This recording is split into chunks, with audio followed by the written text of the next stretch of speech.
இப்போ season 3யோட episode 7 ஆரம்பத்திலேயே ரியோவை காட்டுவாங்கன்னு பார்த்தா இவங்க ஐலாண்டில் இருக்கும்போது நடந்த விஷயத்த காட்டுறாங்க. டோக்கியோ காலைல விடிஞ்ச உடனே அங்கே பாரு டூரிஸ்டர் வராங்க. அவங்க பிரேசில் நாட்டை சேர்ந்தவங்கன்னு நினைக்கிறேன். இந்த பக்கம் இந்த மாதிரி ஆட்கள்லாம் வரதே ரொம்ப அரிதில்லைன்ற மாதிரி சொல்லிக்கிட்டு இருப்பா. அவளுக்கு ஆரம்பத்துலேருந்தே இந்த இடத்த விட்டு போகணுன்றது தான் ஆசை. இன்டெரக்டா ரியோ கிட்ட சொல்லுவா, நம்மளும் வெளியே போகலாம், நம்மளுக்கும் ஃப்ரெண்ட்ஸ்லாம் கிடைப்பாங்கன்ற மாதிரி சொல்லுவா. இல்லை அது ஆபத்து வேணான்ற மாதிரி தான் சொல்லிட்டு ரியோ போவான். இருந்தாலும் இவளோட ஆசைக்காக அங்கே இருக்கிற டூரிஸ்டருக்கெல்லாம் கை காமிச்சு அங்கே கூப்பிட்டு இருப்பான். அப்படியே அதை கட் பண்ணி ரியோ இங்க சந்தோஷமா இருக்கிறது தான் காட்டுறாங்க. அவன் உள்ள போறத பார்த்தோன்னே நியூஸ் மீடியா எல்லாம் கொள்ளைய அவங்க ஆரம்பிச்சு கொஞ்ச நேரம் தான் ஆச்சு, ஆனா அவங்களோட கை தான் ஓங்கி இருக்குன்ற மாதிரி சொல்லிக்கிட்டு இருக்காங்க. ஆர்த்ரோ கேம்ப்ல இருக்கும்போது எல்லாரோட போட்டோவும் பார்த்துக்கிட்டு இருக்கான். மோனிகாவோட போட்டோவை பார்த்தோன்னா கொஞ்சம் வருத்தப்பட ஆரம்பிக்கிறான். அவங்களும் கதவை திறந்து 40 ஹாஸ்டேஜஸையும் வெளியே அமிச்சிக்கிட்டு இருக்காங்க. டோக்கியோ ஓடி வந்து ரியோவை கட்டி பிடிச்சி பயங்கரமா சந்தோஷப்பட்டுன்னு இருக்கா. அவ அங்க பேசுறது இங்க கேம்ப்ல கேக்குது. ரியோ மேல மைக்க ஃபிக்ஸ் பண்ணி அமுச்சு விட்டுருக்காங்க போல இருக்கு. வெளியே ஆர்த்ரோ நீங்க சூப்பர் கலக்கிட்டீங்க, கொஞ்ச நேரத்துக்கு பதட்டமா இருக்கும், அப்புறம் சரியாயிடும்னு எல்லாருக்கும் சேர் பண்ணிக்கிட்டு இருக்கான். இங்க கேம்புக்குள்ள போலீஸ்காரன் வந்தோடனே என்ன திரும்ப அனுப்புங்க, நான் எல்லாரையும் போட்டு தள்ளுறன்ற மாதிரி பயங்கர கோவமா கத்திக்கிட்டு இருக்கான். அப்போ அலிஷா இங்க கொஞ்சம் பாருங்களேன்ற மாதிரி சொல்றாங்க. பார்த்தா இந்த பையன் கதவை முடுறதுக்குள்ள உள்ள ஜம்ப் அடிச்சிடுறாங்க. கன் எடுத்து தலைமையில வைப்பாங்க. என்ன சுற்றாதீங்க, நான் ஆர்த்ரோ தான், என்ன மறந்துட்டீங்களான்ற மாதிரி கேட்பான். டேய் நீயாடா அப்படின்ற மாதிரி டென்வர் அதிர்ச்சி ஆகுறான். அதுக்கப்புறமா எல்லாருமே கிளாப் பண்ணிக்கிட்டு இருக்காங்க ரியோ உள்ள வந்ததை நினைச்சு. அங்க கவர்னரோட பிஏ இருப்பாங்கல்ல, நீங்க தானே ஆர்த்ரோ, உங்களோட புக்கை நான் படிச்சிருக்கேன், நான் உங்களுக்கு ஃபேனுன்ற மாதிரி பேசுவாங்க. உங்க எல்லாருக்கும் என்ன பைத்தியமா? ஏதாவது ஒரு நாட்டுல எங்கேயாவது சந்தோஷமா இருக்கிறத விட்டு பைத்தியகாரத்தனமா இங்க வந்திருக்கீங்க, அதுவும் என்ன காப்பாத்துறதுக்குன்ற மாதிரி கண் கலங்கிட்டு சிரிச்சுக்கிட்டு சொல்லிட்டு இருப்பான். உடனே ஹெல்சிங்கி கட்டி பிடிச்சிப்பான், மோனிகாவை கட்டி பிடிச்சி சந்தோஷப்படுவான். டென்வர் கிட்ட போயிட்டு உனக்கு போன தடவை ஒரு இழப்பு ஏற்பட்டிருக்கும் போது கூட எனக்காக நீ வந்திருக்கல, ரொம்ப நன்றின்ற மாதிரி நன்றி சொல்லிக்கிட்டு இருப்பான். உன்னை விட மாட்டாங்கன்னு நினைச்சோம், இவ்வளோ சீக்கிரம் விட்டாங்களேன்ட்டு நைரோபியா சந்தோஷப்படுவா. போதும் போதும் என் ஆள்கிட்ட ரொம்ப பேசுறீங்க, நான் என் ஆள்கிட்ட பேச வேண்டியது இருக்குன்ற மாதிரி ரியோ அங்கேருந்து கூப்பிட்டு போயிடுறான். நம்ம மிஷினை நல்லபடியாக நடத்திருக்கோம், எந்த ஒரு உயிர் சேதமும் இல்லை, ஆனால் இந்த மிஷினை பற்றி வெளியே யாருக்கும் தெரியவே கூடாதுன்ற மாதிரி சொல்லுவான். இந்த மாதிரி விஷயத்த எவனுமே பண்ண மாட்டாங்க, முட்டாள்தனமாக பண்ணிட்டு பெருமையாக பேசிட்டு இருக்கீங்கன்ற மாதிரி கத்துவாங்க. ரிஸ்க் இல்லாமல் எந்த ஒரு ஆப்ரேஷனையும் பண்ண முடியாது. ரிஸ்க் இல்லாமல் உன்னால் பண்ண முடியும்னா நீ பண்ணு. உங்ககிட்ட ஏதாவது ஐடியா இருக்கா? ஒன்றும் இல்லை, 3 ஐடியா கிட்ட இருக்கு, நான் பார்த்துக்கிறேன்ற மாதிரி கெத்தா இங்கேருந்து கிளம்பி போயிட்டு இருக்காங்க. ஆர்த்ரோ கிட்ட ஏதாவது கன் இருக்கான்ற மாதிரி மோனிகா செக் பண்ணிக்கிட்டு இருக்கா. இவன் உடனே சொந்த கதை சோக கதையெல்லாம் சொல்லிக்கிட்டு இருக்கான். என் வைஃபு குழந்தைங்களை கூப்பிட்டுக்கிட்டு என்னை விட்டு போயிட்டா, அனாதையான ஒரு வாழ்க்கை, ஏன் வாழ்றேன்னு எனக்கு சுத்தமாக புரியல. இங்கே பாரு மோனிகா, என் வாழ்க்கை ஃபுல்லாக நான் உன்னை தான் விரும்பினேன், அதான் உண்மை. என் நிலைமையிலேருந்து யோசிச்சு பாரு, நீ ப்ரெக்னெண்ட்டாக இருக்கேன்னு திடீர்னு சொன்னோன்னா அதிர்ச்சி ஆகிட்டேன். அது யோசிச்ச கொஞ்ச நேரத்துலயே அங்கே வந்து ஹைஜாக் பண்ணிட்டாங்க. அதனால தான் நான் அப்படி சொல்லிட்டேன், என்ன தப்பா எடுத்துக்காதன்னு என்னென்னவோ பேசிக்கிட்டு இருப்பான். அதை பற்றிலாம் பேசாதீங்கன்ட்டு அவ பாட்டுக்கு செக் பண்ணிட்டு ட்ரெஸ் எடுத்து கொடுத்துக்கிட்டு இருக்கா. சரி என்னோட குழந்தையாவது நான் பார்க்கணும், ஒரு தடவையாவது அவனை கட்டி பிடிக்கணும்னு நினைக்கிறேன்ட்டு எமோஷ்னலாக பேசுவான். அப்பாவா உங்களுக்கு அதுக்கு உரிமை இருக்கு, என்னால் ஏற்பாடு பண்ண முடியுமான்ட்டு நான் பார்க்குறேன்ற மாதிரி சொல்லிட்டு போவா.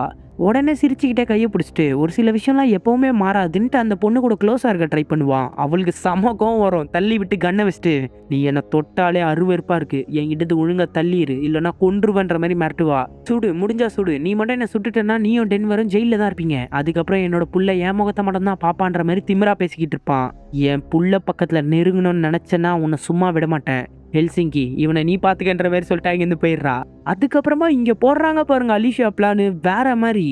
விஷயம் எப்போ பார்த்தாலும் நம்ம அந்த ப்ரொஃபஸரை தான் ஃபாலோ பண்ணிக்கிட்டு இருக்கோம். அவன் மெயினானவன் கிடையாது. பேங்க்ல முக்கியமா இருக்கிறது என்ன? தங்கம். தங்கம் தான் பெரிய விஷயம். அதை அவங்க எப்படி கொண்டு போறாங்கன்னு நமக்கு தெரிஞ்சாகணும். எல்லா ஹாஸ்டேஜஸையும் அதுக்காக நம்ம விசாரிச்சே ஆகணும், அவங்க ஏதாவது வேலை பார்த்துருக்காங்களான்ட்டு. அதுக்கப்புறமா புதுசா இருக்கிற இவங்க 2 பேர் யாரு, இவங்க எதுக்கு உள்ள போயிருக்காங்கன்ற விஷயமும் நமக்கு தெரியணும். எல்லா தடவையும் பணத்தை அவங்க மட்டும் இறைச்சா எப்படி, நம்மளும் இறைக்கணும். வரலாறே பார்க்காத ஒரு சன்மானத்தை தரும். காசு மட்டும் தரேன்னு சொன்னா எல்லாருமே காட்டி கொடுத்துருவாங்க. எவ்வளவு வைக்கலாம் நீயே சொல்லு, 3 மில்லியன் வைக்கலாமா? ஆக்ஷன் ஓப்பன் பண்றேன், யார் எவ்வளவு வேணா கேட்கலான்னு எல்லாருமே 4 மில்லியன் 5 மில்லியன் 6 மில்லியன்ன்றாங்க. கடைசியா 8 மில்லியன் போலீஸ்காரன் சொல்லுவான். சூப்பர், ரவுண்டா 10 மில்லியன் வச்சிடலாம். இவ்வளோ காசு கொடுத்தா யாரா இருந்தாலும் காட்டி கொடுத்துருவாங்கன்ட்டு செம்மையா ஸ்கெட்ச் போட்டுன்னு இருக்காங்க. அதே டைம்ல ஏஞ்சல் கிட்ட இருந்து கால் வருது.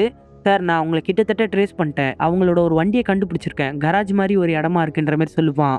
அவங்க இங்கே தான் இருக்காங்கன்னு கன்ஃபார்ம் பண்ணோன்னே நான் ஃபோர்ஸ் அமுச்சு வைக்கிறேன், எவ்வளோ ஃபோர்ஸ் வேணுமோ எடுத்துக்க, அவங்கள கையங்களுமா புடின்ற மாதிரி சொல்லி காலை கட் பண்ணுறாரு. இங்கே இருக்கிற போலீஸ்காரரும் நானும் கூட போகிறேன்ற மாதிரி சொல்லி கிளம்பி போயிட்டு இருக்காரு. ப்ரொஃபஸர் வந்து இப்போ ரியோ கிட்ட பேசிட்டு இருக்காரு. இதை போலீஸ்காரங்க எல்லாருமே கேட்டுன்னு இருக்காங்க.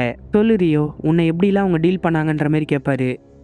விஷயம் இவனை வந்து ஒரு செல்ல அடைச்சி வச்சிருக்காங்க. அந்த செல்லு ஒரு செவ்வறு அளவுக்கு தான் இருந்திருக்கு, வெறும் நின்றுக்கிட்டு மட்டும்தான் இருக்கணும். எத்தனை நாள் உன்னை உள்ள வச்சாங்கன்னு கேட்டா 4-5 நாளா உள்ள இருந்திருக்கான். பாத்ரூமு எதுவா இருந்தாலும் நின்னபடியே போயிருக்காங்க.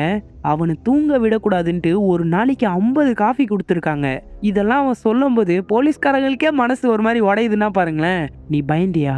ஆமா, ஒரு நாளும் நான் உயிருக்கு பயந்துகிட்டே இருந்தேன். என்னை எப்போ சுட்டு கொல்லுவாங்க, இதுதான் என்னோட கடைசி நாள்னு நான் நினச்சிக்கிட்டேன் ப்ரொஃபசர். அவங்க என்னை எப்படி டார்ச்சர் பண்ணுவாங்க தெரியுமா? அம்மனமாக கட்டி தொங்க விடுவாங்க. சத்தியமாக சொல்கிறேன் ப்ரொஃபசர், நீங்கள் மட்டும் எங்கே இருந்தீங்கன்னு எனக்கு தெரிஞ்சிருந்துச்சுன்னு வச்சிங்களேன், சொல்லிட்டு இருந்திருப்பேன்ற மாதிரி சொல்லுவான். யாராக இருந்தாலும் சொல்லியிருப்பாங்க ரியோ. அவனுக்கு ஒரு நல்ல ஹாட் பாத் கொடுங்க, அவனுக்கு ஒரு ஸ்மால் வெக்கேஷன் தேவைப்படுதுன்ற மாதிரி சொல்கிறாரு. இதை கேட்டோன்னே எல்லாருமே முகத்தை பார்க்குறாங்க. அப்படியே ஒரு ஃப்ளாஷ்பேக். ரியோவை அவங்க அமுச்சு வைக்கிறாங்கன்னா கண்டிப்பாக அவனோட உடம்புல ஒரு ஜிபிஎஸ் இல்லை மைக் எதையாவது ஃபிக்ஸ் பண்ணியிருப்பாங்க. அதை நம்ம வெளியே எடுக்கணும். எப்படி வெளியே எடுக்கணும்ட்டு ஒரு பண்ணியை வச்சு ப்ரொஃபசர் டெமோ காமிச்சிக்கிட்டு இருப்பாரு. அதில் வெளியே இருக்கிறவரை வெட்ட சொன்னால், இல்லை மிருகங்கள் மேலே எனக்கு தனி அபிப்பிராயம் இருக்குது, நான் வெட்ட மாட்டேன்ற மாதிரி சொல்லுவார். என்னடா இதை கூட வெட்ட மாட்டேன்ட்டு டென்வர் கையை பிடிச்சோன்னா டென்வரோட கழுத்திலே கத்தியை வச்சிருவாரு. ஒழுங்காக 2 பேரும் வெளியே போங்கன்ட்டு ப்ரொஃபசர் 2 பேரையும் திட்டி வெளியே அமிச்சிட்டு எப்படி சர்ஜரி பண்ணி அதை வெளியே எடுக்கணுன்ற மாதிரி சொல்லி கொடுத்துக்கிட்டு இருக்காரு. இப்போ டோக்கியோ கிட்ட தான் மெயினாக பேசிகிட்டு இருக்காரு. ரொம்ப நாள் கழிச்சு நீங்கள் 2 பேரும் மீட் பண்ணுறதுனால நீங்கள் எப்படி இருந்தாலும் க்ளோஸாக இருப்பீங்கன்ட்டு போலீஸ்காரங்களுக்கு தெரியும். அந்த விஷயம் தெரியாமல் நீங்கள் மைக்கை வெளியே எடுக்கணும்னா இப்படி தான் நீங்கள் பண்ணி ஆகணுன்ற மாதிரி சொல்கிறாரு. இதை கேட்டோன்னே டோக்கியோக்கும் கடுப்பாகுது, ரக்கேலும் டென்ஷன் ஆகுறாங்க. அவனுக்கு இப்போ தேவை அன்பு தான். இந்த மாதிரி நான் பண்ண மாட்டேன்ற மாதிரி சொல்லுவா. எது தேவையோ அதை தான் பண்ணணும் டோக்கியோ, நான் சொன்னது தான்ற மாதிரி சொல்கிறாரு. பலர்ம ஃபோனை வாங்கிட்டு அவள் தேவையானதை பண்ணுவா ப்ரொஃபசர்ன்ற மாதிரி சொல்லிட்டு காலை கட் பண்ணிடுறான். ரக்கேல் ஜீப்லேருந்து வெளியே போயிட்டு, தெரிஞ்சுதான் நீ கேட்டியா, எப்படி இப்பேற்பட்ட வார்த்தை உன்னால கேட்க முடியுது? அந்த பையன் ஒரு சித்திரவதை அனுபவிச்சுட்டு வெளியே வந்திருக்கான், அவன் கூட போய் அவளை க்ளோஸா இருக்க சொல்ற, ஒரு மனுஷன் கூட இப்படி பண்ண மாட்டான்ற மாதிரி கோவப்படுவா. ஒரு விஷயத்த பண்ணணும்னா பண்ணணும், அந்த மைக்கை வச்சு நம்ம அவங்கள ஆட்டி வைக்கலான்ற மாதிரி ப்ரொஃபசர் சொல்வாரு. நீ ஏன் என் மேல இப்போ எரிஞ்சு விழுந்துகிட்டு இருக்க? நமக்குள்ள ஏதாவது பிரச்சனை இருந்தா பேசி தீர்த்தே ஆகணும், சொல்லுன்ற மாதிரி கேட்பாங்க. என்னோட அண்ணன் கொள்ளை அடிச்சுக்கிட்டு ஒரு ரிலேஷன்ஷிப்லயே இருந்தான், ஆனா என்னால இதை பண்ண முடியல. நான் ஒரு செஸ் பிளேயர் மாதிரி, என் கூட யார் இருந்தாலும் என்னால ஜெயிக்க முடியாது. என்னால் தனியாக மட்டும்தான் ஒரு ஆட்டத்தில் ஜெயிக்க முடியுன்ற மாதிரி சொல்கிறாரு. இதை கேட்டோன்னா ரக்கேலுக்கு கொஞ்சம் கஷ்டமாயிடும். உனக்காக என்னுடைய ஃபேமிலியே நான் ஆபத்தில் வச்சுட்டு வந்திருக்கேன், நானும் அவனை வர சொன்னன்ற மாதிரி கோவப்படுவார். நீ பிளான் பண்ணி தான் இல்லை இறங்கியிருக்க. ரியோவை காப்பாற்றுறது மட்டும் உன்னோட மோட்டிவ் இல்லை. உன் அண்ணனை கொண்ட போலீஸ்காரங்களையே நீ பழி வாங்க நினைக்கிறல்ல. அன்னைக்கு நைட்டு உன் அண்ணன் கனவுல வந்தா நீ சொன்ன, அன்னைக்கு இந்த விஷயத்த நீ முடிவு பண்ணிட்டு அவங்க என்னென்னவோ பேசிக்கிட்டு இருக்காங்க. இவங்க சண்டை பெருசாக போயிட்டே இருக்கும்போது மேலே பார்த்தா ஒரு ட்ரோன் பறந்து வந்துகிட்டு இருக்கு. இவங்க மாட்டிக்கிட்டாங்க. உடனே வண்டி எடுத்துட்டு எஸ்கேப் ஆகி போயிட்டு இருக்காங்க. டோக்கியோ அவளோட உடம்புலயே எழுதி வச்சு காட்டுறா, இந்த மாதிரி உன்னோட உடம்புல மைக் இருக்கா, அதை ரிமூவ் பண்ணோம், அமைதியா இருன்ட்டு. இவங்க 2 பேரும் இந்த மாதிரி ஜாலியா பேசிக்கிட்டே இருக்கும்போது ரியோ இதுக்கப்புறம் என்னால் ஓட முடியாதுன்ற மாதிரி சொல்றான். அந்த ஜெயிலில் இருக்கும்போது தான் நான் யோசிச்சு பார்த்தேன், எனக்கு இது தேவையான்ட்டு. நீ இல்லாத அந்த தீவில் 3 நாட்கள் நான் எவ்வளோ கஷ்டப்பட்டேன் தெரியுமா? இந்த வாழ்க்கை எனக்கு பிடிக்கல டோக்கியோ, உன்னுடைய விருப்பப்படி நீ இருந்துரு, நம்ம பிரியறது தான் சரின்ற மாதிரி பேசிடுறான். அப்படி பேசாத, நம்ம அதே தீவுக்கு கூட போய் மறுபடியும் ஒன்னா இருக்கலாம், நீ எனக்கு வேணுன்ற மாதிரி அழுது கட்டி பிடிச்சிக்கிறா. ரக்கேல் வேகமாக ஒரு பேக் எடுத்துட்டு ரெடி ஆகிட்டு இருக்காங்க. இந்த பக்கம் ரியோ வந்து சர்ஜரி பண்ணி அவனோட உடம்புல இருக்க மைக்கையும் ஜிபிஎஸும் எடுத்துக்கிட்டு இருக்காங்க. இந்த நிலைமையிலேருந்து அவங்க எப்படி தப்பிப்பாங்கன்னு நினைக்கிறீங்க? எப்படி இருந்தாலும் ஒரு ஃப்ளாஷ்பேக் போய் ஆகணும்ல, போயிடலாம். ப்ரொஃபசர் பிளானை பற்றி எக்ஸ்பிளைன் பண்ணுறதுக்கு ரூமில் உட்காந்துக்கிட்டு இருப்பாரு. அப்போ அவங்க ஒரு டைப்பாக வந்து நிற்கிறாங்க. சரி, பிளான் அப்புறம் எக்ஸ்பிளைன் பண்ணுறன்ற மாதிரி எடுத்து வைப்பாரு. இல்லை, எக்ஸ்பிளைன் பண்ணிக்கிட்டே இரு, அதை கேட்டுக்கிட்டே நம்ம ஒன்றா இருக்கலான்ற மாதிரி க்ளோஸாக இருக்காங்க. ஒரு பக்கம் பிளான் சொல்லிக்கிட்டே இருக்கும்போது இந்த பக்கம் லைவாக அதை செஞ்சுக்கிட்டு இருப்பாங்க. இப்போ என்ன பண்ணுறாங்கன்னா, வண்டி ஓட்டே இருக்கும்போது ரக்கேல் ஒரு பேக்கை போட்டு அங்கேருந்து ஜம்ப் ஆகிட்டுறாங்க. அதே மாதிரி ப்ரொஃபஸரும் ஒரு குச்சியை வச்சு அந்த வேன் தானாக போகிற மாதிரி ரெடி பண்ணிட்டு அவரும் ஜம்ப் ஆயிடுறாரு. முதல்ல இவங்க 2 பேரும் பிரியணும். எல்லாருமே கண்டுபிடிச்ச இடத்துலேருந்து நம்ம தூரமாக போயிடுவோம் தான் நினைப்பாங்க. ஆனால் நம்ம அப்படி போகக்கூடாது, அதே இடத்துல தான் ஒளியணும். அதே இடத்துல எப்படி ஒளியுதுன்ற மாதிரி கேட்டா அடிப்பாரு பாருங்க ஒரு ட்விஸ்ட். அதாவது மரத்து மேல ஏறி ஒளியணுன்ற மாதிரி சொல்றாரு. அதுக்கேற்ற மாதிரி ரக்கேல் ஒரு மரத்தை கண்டுபிடிக்கிறாங்க. அந்த மரத்தை சுற்றி ஒரு ஸ்ப்ரே அடிக்கிறாங்க. அது டாக் வந்து ஸ்மெல் பண்ணாது போல இருக்கு. ப்ரொஃபஸரும் ஒரு மரத்தை கண்டுபிடிச்சி ஸ்ப்ரே அடிச்சு ஏறிக்கிட்டு இருக்காரு. ரக்கேல் நீ நேரத்துக்கு ஏறி இருக்கணுன்ற மாதிரி ப்ரொஃபஸர் சொல்றாரு.